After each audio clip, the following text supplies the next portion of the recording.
काहीही हेल्दी जेवण बनवायचं म्हटलं की तेल, तूप आणि बटर यापेक्षा तूप जास्त चांगलं आहे असं आपण म्हणतो. आणि रोजच्या जीवनामध्ये आपण कोणतीही भाजी बनवताना, भाजीला तडका देताना, ग्रेव्ही बनवताना आपण ते तुपापेक्षा तेलाचा जास्त वापर करतो. पण मित्रांनो, जर आपण खरंच हेल्दी राहण्याचा विचार करणारे असू तर आधी आपण पोटाचा विचार करू की आपल्या जिभेचा विचार करू?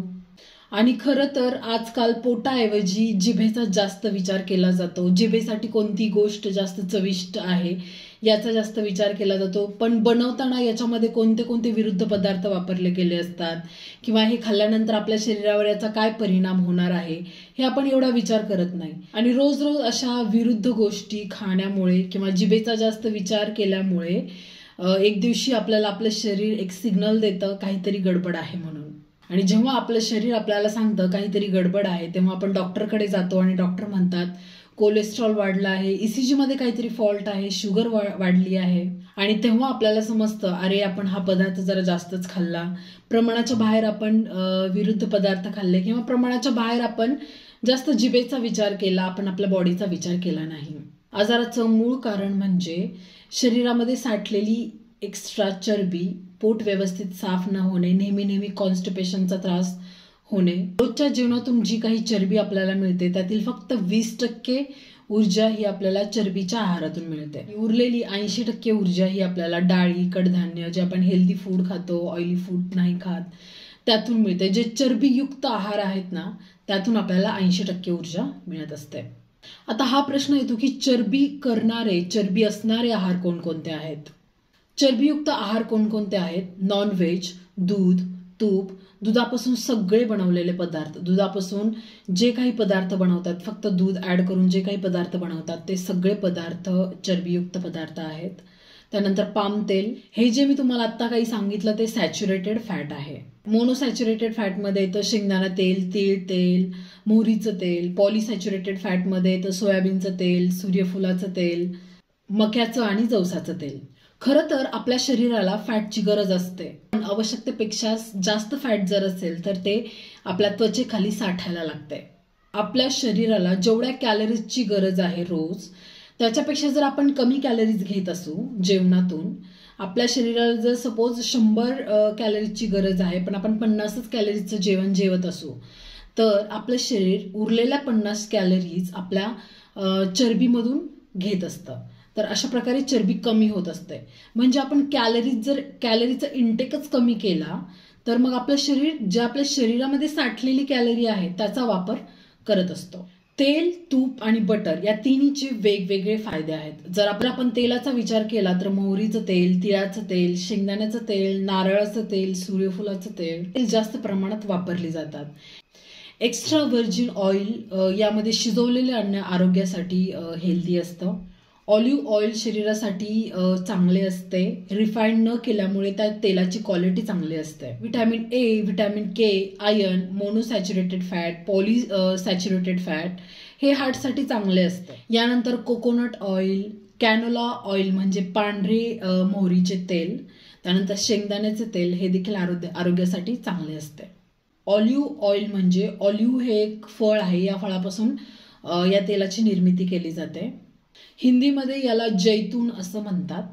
तर मित्रांनो, तुम्ही या सगळ्याच तेलाचा वापर करू शकता पण कमी प्रमाणात करा. जास्त फ्राईड, जास्त दिवस तळून ठेवलेले पदार्थ हे खाऊ नका. त्यासोबतच जर तुम्ही तेलाचा जास्त वापर केला आणि तुमची हालचालच काही नसेल, काही एक्सरसाइज होत नसेल तर तुम्हाला नंतर ते प्रॉब्लेम होऊ शकतात. पण ज्या लोकांना कोलेस्ट्रॉलचा जास्त प्रॉब्लेम आहे, त्यानंतर बीपी, शुगर हे प्रॉब्लेम आहेत त्यांनी तेलाचा कमीच वापर करावा. आणि ज्या लोकांना नाहीये त्यांना होऊ नये म्हणून वापर कमी करावा.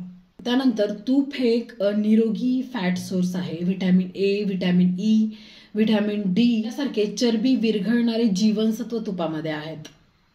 व्हिटॅमिन ए ची कमी असेल तर तुपाचे सेवन करावे, त्यामुळे स्किनची हेल्थ चांगली राहण्यासाठी मदत होते. नंतर हाडाच्या हेल्थसाठी, सांधेदुखीसाठी, रोगप्रतिकार शक्ती वाढवण्यासाठी, त्यानंतर स्मरणशक्ती वाढवण्यासाठी तुपाचे सेवन नक्की करावे.